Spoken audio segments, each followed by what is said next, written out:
ستارے زمین پہ دھڑام دھڑام کر کے گریں گے. وَإِذَا الْأَرْضُ مُدَّتْ زمین بوریے کی طرح سے لپیٹ دی جائے گی. وَإِذَا الْجِبَالُ سُيِّرَتْ یہ بڑے بڑے پہاڑ ہوا میں کپاس کی طرح اڑتے پھریں گے. تمام کے تمام علامات قرآن کریم بتا رہا ہے. اور آج مسلمان ہے، میں خود ہوں، آپ ہیں، میں قسم کھاتا ہوں کہ ہمیں خدا کے کلام پہ یقین کوئی نہیں. اگر یقین ہو پھر یہ غفلت. صحابی مدنی کریم صلی اللہ تعالی علیہ وسلم کا ساری رات کروٹیں بدلتا ہے. صبح ہوئی بیٹی نے پوچھ لیا، ابا جان میں ساری رات دیکھتی رہی، آپ کو نیند نہیں آئی، کیا کوئی تکلیف ہے؟ دیکھنے والی بیٹی کے بھی قربان جاؤں، بے چین ہونے والے ابا کے بھی قربان جاؤں. آخر بیٹی بھی جاگ رہی ہوگی تبھی تو دیکھا ہوگا. کہنے لگے ابا میں نے ساری رات کروٹیں بدلتے دیکھا، کیا بات ہے، آج نیند کیوں نہیں آئی؟ فرمایا لختے جگر او نور نظر، او میری بیٹی کل قرآن کریم کی ایک آیت سن کے آیا ہوں، ثم لم یتوبوا فلہم عذاب جہنم ولہم عذاب الحریق.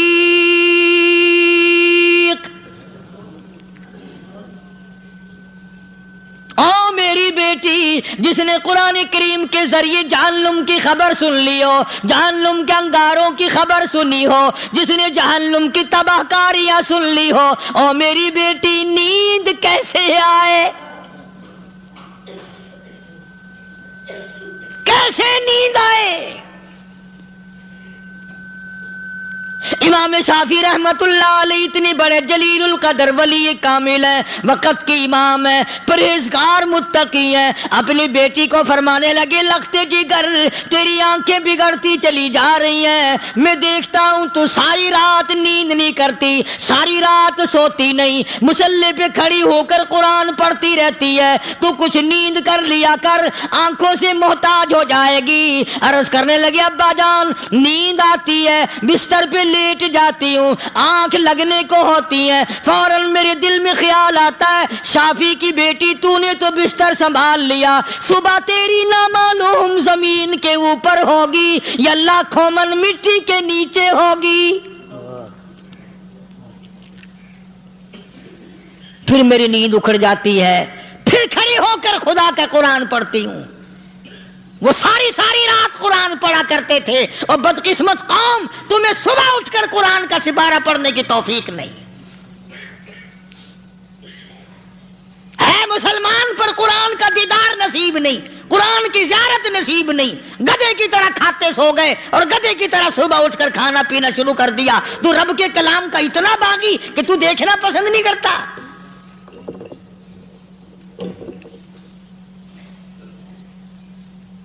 اور دنیا کی چیز اگر گھر میں نہ ہو، ٹھنڈے ٹھنڈے سانس مارتے ہیں عورتیں بھی. ہاں جی اپنی زمین کوئی نہیں نا، اپنی ہاں جی مکان اچھا اپنے پاس کوئی نہیں، فلاں چیز اپنے پاس کوئی نہیں. کبھی کسی نے ٹھنڈا سانس مارا کہ ہم 10 آدمی ہیں گھر کے، ایک آدمی بھی قرآن پڑھنے والا نہیں، ہم سارے کے سارے پتہ نہیں کیسے اکٹھے ہو رہے ہیں. اگر دل میں عظمت ہو، ڈاکٹر ہو، افسر ہو، وزیر ہو، آخر ہے تو انسان، ہے مسلمان، ہے مدنی کریم صلی اللہ علیہ وسلم کا امتی، پھر قرآن سے اتنا دور کیوں ہے؟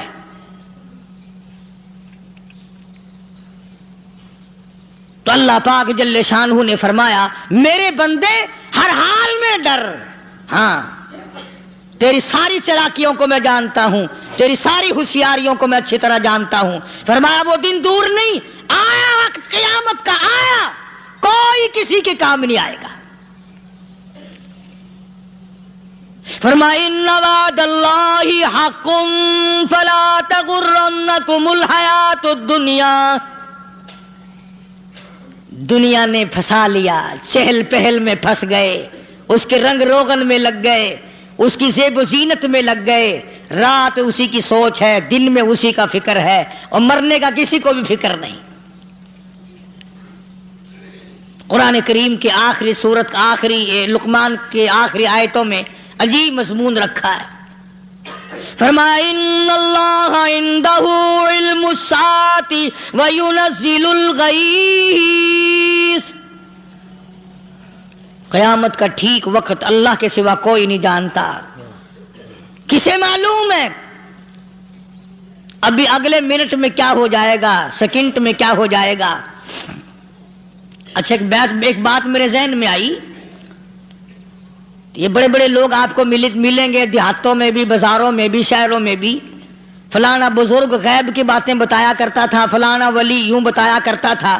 کبھی یہ بھی تو پوچھنا کہ اس ولی نے کبھی یہ بھی بتایا کہ میں مروں گا کب، کس دن مروں گا؟ جب اپنی موت کا پتہ نہیں تو اور کسی چیز کا کیا پتہ ہے؟ صرف اٹکل پچو تیر لگانے والی بات ہے۔ ابھی چند مہینے ہوئے یہاں میرے پاس چند نوجوان آئے ملتان شہر سے، اور کہنے لگے کہ 25,000 کی چوری ہو گئی ہے، بتا کدھر کون لے گیا، کدھر لے گیا؟ میرے پاس آئے یہاں، میں نے کہا بتا دوں گا پر آدھے لوں گا۔ کہنے لگا نہیں دیکھنا جی اتنا تو نہ کرو۔ اور میں نے کہا وہ سارے ہی چلے گئے یار، یقین کرو میں یہاں چارپائی میں بیٹھا ہوں دروازے کے باہر، عصر کے بعد پوری پارٹی آئی اسی شہر کی کہ 25,000 روپیہ گم ہو گیا ہے، بتا کدھر گیا ہے؟ سب لوگ کہتے ہیں قاری حنیف بتاتا ہے، سنو قاری حنیف بتاتا ہے، ٹیلا کرا دوں گا میں۔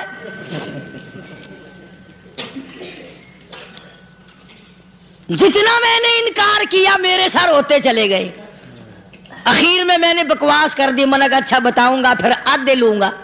کہنے لگے نہیں، تماشا دیکھا یعنی اندازہ لگاؤ کہ ہم شہر سے سن کر آئے ہیں کہ قاری حنیف چوریاں بتاتا ہے۔ اللہ غنی، کس کو معلوم ہے کہ ابھی کیا ہو جائے گا؟ اللہ پاک نے کسی کو نہیں بتایا۔ فرمایا ان اللہ عندہ علم الساعۃ وینزل الغیث،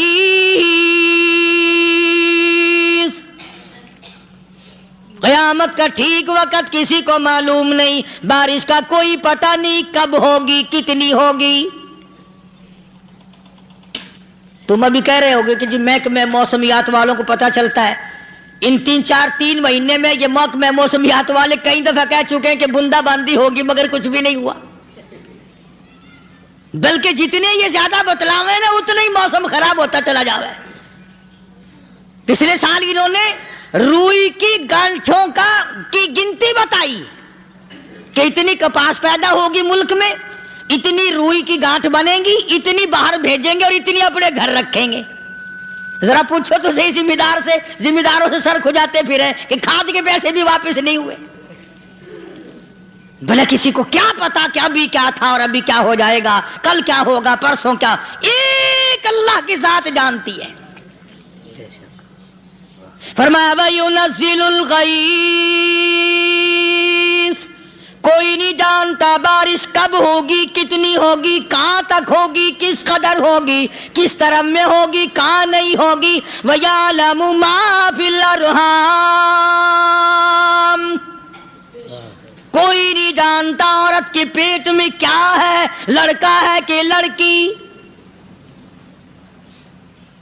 باپ کو پتہ نہیں، ماں کو پتہ نہیں، دادی کو پتہ نہیں، نانی کو پتہ نہیں، یوں کہ کسی کو پتہ ہو یا نہ ہو حضرت صاحب کو پتہ لگ جاتا ہے۔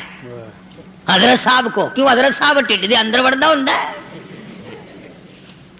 تماشا دیکھ، کوئی کسی کو پتہ نہیں چلتا، اور خدا نے اپنی خدائی کسی کو تقسیم کر کے دینی نہیں۔ لم یلد ولم یولد، نہ میرے ماں باپ، نہ میں کسی کا باپ، نہ میری اولاد، نہ میں کسی کی اولاد۔ اللہ الصمد، بے نیاز، بے مثال ہوں، ہمیشہ سے ہوں اور ہمیشہ رہوں گا۔ سب میرے میرے محتاج ہو، میرے دروازے کے گداگر ہو، میرے دروازے کے فقیر ہو، میرے دروازے کے دستے نگر ہو، آؤ مانگو کھاؤ، موت آئے مر جاؤ، اگر اکڑو گے فرمایا پھر میں نے بڑی بڑی سزائیں دی ہیں لوگوں کو۔ ہاں ہاں، میں تو توبہ بھی منہ سے نہیں نکلنے دیتا، کلمہ تو کلمہ ہائے نہیں کرنے دیتا میں، جب میں موت کا پیغام دوں یکدم دل کی حرکت بند ہو جاتی ہے، ہائے بھی نہیں، اوئی بھی نہیں، اف بھی نہیں، کچھ بھی نہیں۔ فرمایا وَيَعْلَمُ مَا فِي الْأَرْحَامِ، کسی کو پتہ نہیں عورت کے پیٹ میں کیا چیز ہے۔ دیکھو نا، جس نے 9 مہینے بچہ پیٹ میں رکھا، جب بچہ پیدا ہوتا ہے نا خود ماں بھی کان لگاتی ہے، بتائیں گی لڑکا ہے کہ لڑکی ہے، بےتابی سے انتظار کرتی ہے، بڑی بے قراری سے انتظار کرتی ہے عورت کہ یہ دائی بول لے، کوئی اور پاس والی بول لے، کوئی اور چھوٹی بڑی گھر کی عورت بول کے بتائے کہ لڑکا ہے کہ لڑکی ہے۔ اور جس نے 9 مہینے پیٹ میں رکھا، جب اس کو پتا نہیں تو پرلی طرف بیٹھے ہوئے حضرت صاحب کو پتا کیسے چل گیا۔ وَيَعْلَمُ مَا فِي الْأَرْحَامِ، زیادہ سے زیادہ تمہیں یہ کہیں گے جی فلاں بزرگ نے دعا کی تھی اللہ میاں لڑکا دے گا، لڑکا ہو گیا، ٹھیک ہے دعا تو بھی مانگ، بزرگ بھی مانگے، پیر بھی مانگے، فقیر بھی مانگے، عالم بھی مانگے، ماں بھی مانگے، باپ بھی مانگے، خاندان سارے مانگو، بات یہ ہے مانگو تو سارے، پر یوں کہو دینے والا وہ ایک ہے بس، یہ ہے اصل بات، اور مانگنے کی تو کوئی کسی کی وہ نہیں۔ امام الانبیاء محبوب کبریا حضرت محمد مصطفیٰ صلی اللہ تعالی علیہ وسلم سیدہ عائشہ صدیقہ رضی اللہ تعالیٰ عنہ فرماتی ہیں میں سوئی ہوئی تھی، اچانک میری آنکھ کھلی، میں نے کالی کملی والے کو سجدے میں دیکھا،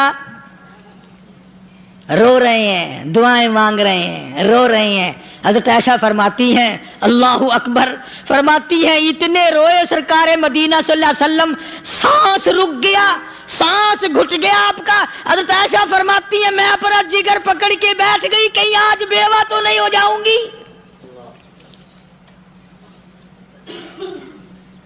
نبی نے اتنا مانگا، اتنا مانگا، اتنا مانگا، اس کائنات میں مانگنے والا کوئی آیا ہی نہیں، ہر آن مانگا، ہر لمحہ مانگا، ہر گھڑی مانگا، اور اتنا مانگا۔ میری بات لکھ کے لے جاؤ انشاءاللہ، کچی پکی بات نہیں۔ سیدہ عائشہ صدیقہ رضی اللہ تعالیٰ عنہ گواہ ہے، سیدہ فاطمہ الزہرا رضی اللہ تعالیٰ عنہ گواہ ہے، نبی کی گھر والی گواہ، نبی کی لخت جگر نوری نظر فاطمہ الزہرا گواہ، فرماتی ہیں حضور کریم صلی اللہ علیہ وسلم کا جب آخری وقت آیا، آواز بالکل ختم ہو گئی، آواز بالکل پست ہو گئی، پھر بھی لب حرکت کرتے تھے، لب حرکت کرتے تھے، دونوں کی دونوں فرماتی ہیں ہم نے کان لگایا، آواز تھی ربی حبلی امتی، ربی حبلی امتی، اور میرے مولا میری امت کو معاف کر دے۔ اور خدا کی قسم کالی کملی والے نے آخری سانس تک مانگا ہی مانگا۔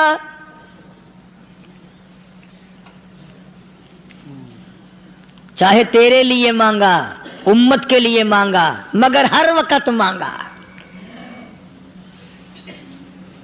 اور یوں فرمایا کہ میدان حشر میں جب لوگ چاروں طرف سے پریشان ہو کر، عاجز ہو کر، تنگ ہو کر، دھکے کھا کر، ذلیل ہو کر، انبیاء علیہ الصلوۃ والسلام کے مشورے سے جب حضور کریم صلی اللہ علیہ وسلم کے دربار میں آئیں گے، مشکاہ شریف میں حدیث موجود ہے، ارشاد حضور کریم صلی اللہ علیہ وسلم کا، فرمایا لوگ مجھے سفارش کے لیے کہیں گے اللہ اکبر اللہ اکبر کبیرہ، تو یوں فرمایا یہ نہیں فرمایا کہ میں اللہ میاں کو ٹیلی فون کروں گا کہ دیکھنا ذرا خیال کرو امت آ رہی ہے میری، یا امت کو یہ کہے کہ رکا لے جاؤ، بلکہ یوں فرمایا جیسے امت آ کر کے مجھے پریشان کرے گی میں سجدہ کروں گا، میں سجدہ کروں گا، اس وقت بھی سر میرا در تیرا، جھولی میری عطا تیری۔ اور حدیث پاک کا اگر مضمون پڑھ کر دیکھو سارے مضامین حل ہو جائیں۔ یوں فرماتے ہیں خود حضور کریم کہ میں اتنا لمبا سجدہ کروں گا اس وقت قیامت میں، اتنا لمبا سجدہ کروں گا کہ 7 دن 7 راتیں کا وقت 1 ہفتے کے برابر وقت لگ جائے گا، میں سر سجدے سے نہیں اٹھاؤں گا۔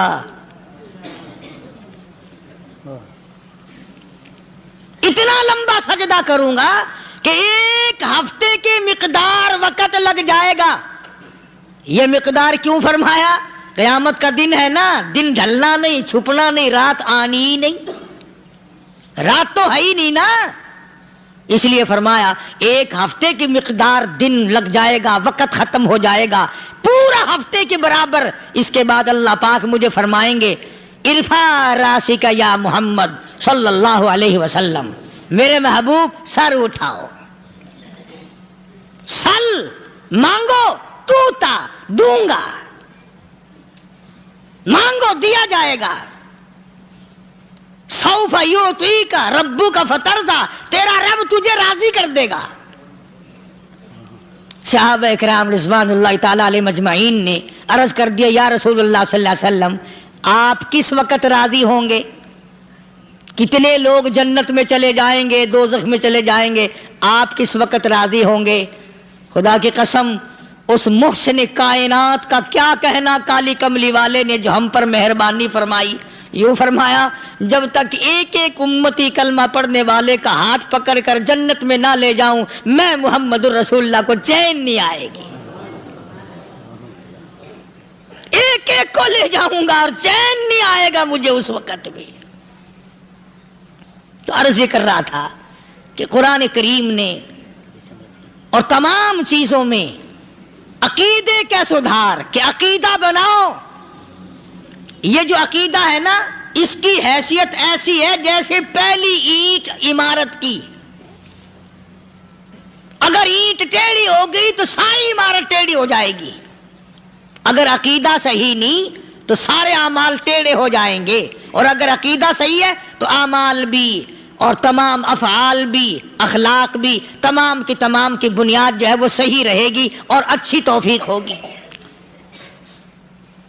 یہ عربی کلمہ ہے، آپ اور میں اگر کلمے کا معنی سمجھ لیں پھر بھی بات بنتی ہے، یہی تو معنی لا الہ الا اللہ، کوئی نہیں بگڑی بنانے والا، کوئی نہیں حاجت روا، کوئی نہیں مشکل کشا، کوئی نہیں تیرا ہاتھ پکڑنے والا، کوئی نہیں مجھے اور آپ کو اولاد دینے والا، کوئی نہیں بیوی بچے دینے والا، کوئی نہیں یہ ہر روز روٹی کھلانے پانی پلانے والا اس کے سوا کوئی نہیں الا اللہ، ایک اللہ کی ذات ہے۔ اور فرمایا کہ یہ بتایا کس نے کہ یہ سب کچھ کرنے والا کون ہے؟ محمد الرسول اللہ صلی اللہ علیہ وسلم، کہ ہمارے آقا اور مولا حضرت محمد الرسول اللہ صلی اللہ علیہ وسلم نے بتایا۔ تو قرآن کریم کی ان آیتوں نے وضاحت کر دی وما تدری نفس ماذا تکسب غدا، کسی کو پتہ نہیں کل کیا ہو جائے گا، صبح کو کیا ہو جائے گا، شام کو کیا ہو جائے گا۔ وما تدری نفس بأي أرض تموت، کوئی نہیں جانتا موت کس جگہ پہ آئے گی۔ کسے معلوم ہے کہ میری قبر کہاں بنے گی؟ کوئی نہیں جانتا میرے اس بدن کو جانور کھا جائیں گے، کسی کو علم نہیں ہے کہ قبر کا گڑھا ملے گا کہ نہ ملے گا، کفن ملے گا کہ نہ ملے گا، نماز جنازہ نصیب ہوگی کہ نہ ہوگی، غسل نصیب ہوگا کہ نہ ہوگا، کوئی نہیں جانتا۔ کلمہ پڑھتے موت آئے گی یا کنجری کے گانے سنتے گاتے موت آئے گی؟ کس کو علم ہے کہ آخری کلام جو دنیا میں ہوگا وہ درود پاک ہوگا یا قرآن کریم ہوگا یا دعا ہوگی یا استغفار ہوگا، اور یا گالی منہ سے نکلے گی، دم نکل جائے گا؟ کسے معلوم ہے؟ اس لیے فرمایا وما تدری نفس بأي أرض تموت، کوئی نہیں جانتا موت صبح آئے گی یا شام آئے گی، بیوی بچوں کے سامنے آئے گی یا اسپتال میں کوئی پاس ہوگا بھی یا کہ نہیں جس وقت موت آئے گی کسے معلوم؟ سجدے میں آئے گی یا کنجری کی گود میں آئے گی کیا پتا؟ فلم میں آئے گی یا مسجد میں آئے گی؟ پچھلے دنوں ایک جگہ ایک آدمی نے صبح کی اذان دی، بڑی اچھی اذان دیا کرتا تھا، اللہ کا نام بلند کیا، زمین پہ بیٹھا اور ختم۔ فجر کی اذان دی، جو سنے انہوں نے کہا یار ابھی تو اذان دی تھی، بس اللہ کی طرف لوگوں کو بلایا اور خود دنیا سے رخصت ہو گیا۔ ہاں کسی کی موت یوں بھی آیا کرتی ہے، کسی کی سجدے میں آ جاتی ہے، کسی کی مراقبے میں آ جاتی ہے۔ اللہ اکبر۔ کسی کی نماز میں آئے، اللہ کی طرف دھیان لگے ایسا لگے کہ لگی جائے وہ چلا ہی جائے۔ ہمارے استاد محترم مولانا عبد الخالق صاحب رحمۃ اللہ علیہ یا کبیر والے میں تھے، بہت بڑے عالم، جید عالم، سمندر تھے علم کے۔ بس صبح کی نماز کے بعد مراقبے میں بیٹھے اللہ اللہ کر رہے ہیں، بس جیسے اتحیات میں بیٹھتے ہیں نا اسی طریقے سے بیٹھے تھے۔ دن چڑھ گیا، بھتیجے نے آ کر کے کہا حضرت ناشتہ تیار ہے، جواب کوئی نہیں۔ پھر کچھ دیر کے بعد آیا کہ حضرت ناشتہ تیار ہے، جواب کوئی نہیں۔ اور دن چڑھ گیا، ہاتھ لگا کے دیکھا کہ حضرت تو پہنچ گئے اللہ کے یہاں۔ کس حالت میں؟ ایسی اللہ اللہ اللہ سے لو لگائی کہ اللہ ہی کے یہاں چلے گئے۔ اور ان اللہ والوں کے پاس اس نیت سے لگا کرو میری آخرت بن جائے، میری قبر بن جائے، میرا آخری کلام جو دنیا میں ہو وہ کلمہ ہو، استغفار ہو، درود پاک ہو، قرآن کریم ہو، پھر تو مزہ ہے۔ اور اگر ہائے ہائے ہائے ہائے کرتے مر گئے تو کیا ہوا؟ فرمایا ان اللہ علیم الخبیر، میں خدا کی ذات تمام چیزوں سے واقف ہوں۔ مجھے تو پتا ہے نا، تیرے ایک ایک سانس کا پتا ہے، تیری رگ کے ایک ایک خون کے قطرے کا مجھے پتا ہے۔ اس لیے کہا کرتا ہوں کہ عادت ڈال لو درود شریف پڑھتے ہوئے چلنے پھرنے کی، کلمہ کلام پڑھتے ہوئے چلنے پھرنے کی، استغفار کرتے ہوئے چلنے پھرنے کی۔ پہلے زمانے میں جب ٹھوکر لگتی تھی تو لوگ سبحان اللہ کہتے تھے، اللہ اکبر، استغفر اللہ۔ اب گالی منہ سے نکلتی ہے، اب گالی منہ سے نکل رہی، گالیاں بکتے ہوئے لوگ مر رہے ہیں۔ حضرت معاذ بن جبل رضی اللہ تعالیٰ عنہ مدینہ پاک میں بیمار ہے، آخری وقت ہے۔ صحابہ کی ایسی ایسی موت آیا کرتی تھی، چاروں طرف جتنے گھر والے بیٹھے ہیں، اماں بھی، بیٹی بھی، گھر والی بھی، بہن بھی، بھائی بند بھی، قبیلہ بھی، خاندان بھی، مدینہ شہر ہے، کالی کملی والے کا شہر ہے۔ حضرت معاذ بن جبل کا آخری وقت ہے، چاروں طرف بیٹھنے والے بھی تلاوت کر رہے ہیں قرآن کریم کی، خود معاذ بن جبل بھی تلاوت فرما رہے ہیں۔ اچانک حضرت معاذ رضی اللہ تعالیٰ عنہ رونے لگے، روئے حضرت معاذ۔ یہ وہ جوان ہے جس کو رخصت فرمانے کے لیے یمن کا گورنر بنا کر کے بھیجا حضور صلی اللہ علیہ وسلم نے۔ حضور صلی اللہ علیہ وسلم اس کو روانہ فرمانے کے لیے کئی میل پیدل تشریف لے گئے۔ ہاں حضور کے صحابہ۔ تو معاذ بن جبل جب رونے لگے تو گھر والوں نے پوچھا کیوں؟ کوئی بیٹھا ہوگا نا، کہنے لگا ڈر گئے، موت سے ڈر رہے ہو، موت سے ڈر کے رو رہے ہو؟ حضرت معاذ کہنے لگے نہیں، موت سے کیا ڈرنا، میں کیوں ڈروں موت سے، اس نے تو آنا ہی آنا ہے، میں نہیں ڈرتا۔ انہوں نے کہا پھر رویا کیوں رو رہے ہو؟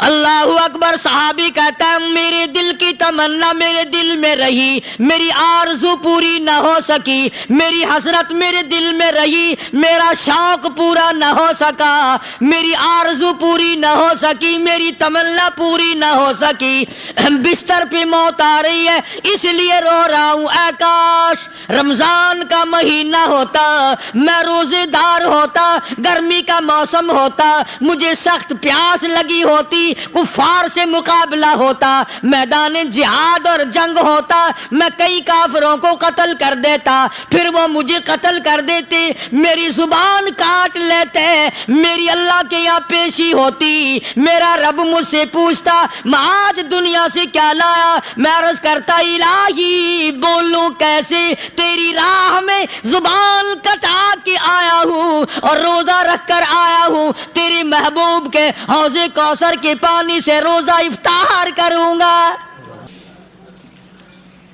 کہتا اس لیے رو پڑا ہوں کہ بستر پہ موت آ رہی ہے. ڈر کس چیز کا؟ یہ نہیں ڈرا کرتے تھے. حضرت ابو ایوب انصاری سب کہہ دو رضی اللہ تعالی عنہ. اللہ اکبر, کتنا بڑا مقدرہ والا جوان ہے. مدینے پاک میں حضور کریم صلی اللہ علیہ وسلم نے اسی کے یہاں ڈیرا لگایا. آخری وقت ہے, بیمار ہے ابو ایوب انصاری.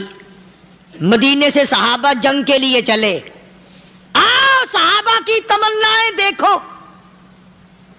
ہم جتنے بیٹھے ہماری تمنا تو یہی ہے نا, کاروبار بڑھ جائے, مکان دکان کا ساز و سامان بڑھ جائے, یہ مل جائے وہ مل جائے, یہ ہو جائے وہ ہو جائے. ابو ایوب انصاری بیٹھے ہوئے دیکھ رہے ہیں صحابہ سواریوں پہ پیدل تلوار نیزے تیر لے کے چلے. ابو ایوب انصاری کہنے لگے کہاں چلے ہو؟ کہ جہاد فی سبیل اللہ کے لیے. کہنے لگا مجھے بھی لے چلو. سمجھ رہے آپ سارے؟ فرمایا مجھے ساتھ لے چلو. کہا کمال ہے, بیمار آدمی اور جنگ میں بیمار کا کیا کام ہے, کیا کرو گے؟ نے کہا مہربانی کرو, احسان کرو مجھ پر, مجھے ساتھ لے کے چلو. خدا کے بندے بیمار ہے, کرے گا کیا میدان جہاد میں؟ کہنے لگا تم تو بیمار کی بات کر رہے ہو, مجھے ساتھ لے چلو اونٹ پہ ڈال کر. توجہ کرنا ذرا, آخری بات میرے یاد آئی ہے بتانے لگا ہوں. ابو ایوب انصاری حضور کا میزبان مدینے والا کہتا ہے میں بیمار ہوں, مجھے اونٹ پہ ڈال کے لے چلو, اور اگر میری راستے میں موت آ جائے پھر بھی میری لاش کو ساتھ لے جانا. جہاں کفر اور اسلام کا جنگ ہوگا, مقابلہ ہوگا, اس میدان میں میری لاش کو پھینک دینا. شاید کسی مجاہد کی سواری کا پیر میرے اوپر آ جائے, میں بھی قیامت میں اللہ کے حضور میں کہوں گا یا اللہ تیرے میدان جہاد سے اٹھ کے آیا ہوں میں بھی. اندازہ لگا ابو ایوب انصاری کی تمناؤں کو دیکھ, حسرتوں کو دیکھ. فرمایا مجھے ساتھ لے چلو, اگر میری موت آ جائے تو لاش کو بھی پھینکنا نہیں, دفن راستے میں نہ کرنا, ساتھ لے چلو, وہاں میدان میں ڈال دینا, اور اسلام کے لیے جو لڑنے والے ہوں, کفر کو مٹانے والے ہوں, ان کے پیر میرے اوپر آ جائے, میں کامیاب ہو جاؤں گا. ایک تم ہو جو مسجد میں جھاڑو دینے سے بھی آر کرتے ہو, صف بچھانے میں بھی تمہیں شرم آتی ہے, صف اکٹھا کرنے میں بھی تمہیں شرم آتی ہے, ادھر ادھر کوئی چیز کرنے میں تمہیں کیا معلوم ہے جس وقت قیامت کے دن ان شاہی درباروں کے خادموں کو انعام ملے گا نا, پھر ٹکرے مارو گے, او ہو لو بھائی کمال ہو گیا, ہم تو یوں ہی رہ گئے. آج توفیق نہیں رہی, اللہ سے مانگ, سوتے بھی مانگ, جاگتے بھی مانگ, ہر وقت مانگ, وہی تیری میری جھولی بھرے گا, اسی کی عطا اور بندہ نوازی سے ہم سب کا کام چلے گا. فرمایا ان اللہ علیم خبیر, میں تمہاری ضروریات کو بھی جانتا ہوں, ہر چیز کا مجھے پتا ہے. اللہ مجھے اور آپ کو عمل کی توفیق عطا فرمائے. اللہ پاک اپنے فضل و کرم سے ہم سب کو اپنے بندے بنا لے, عقائد اور اعمال کی درستی فرما دے, مرتے وقت ایمان کی دولت عطا فرمائے. وآخر دعوانا الحمدللہ رب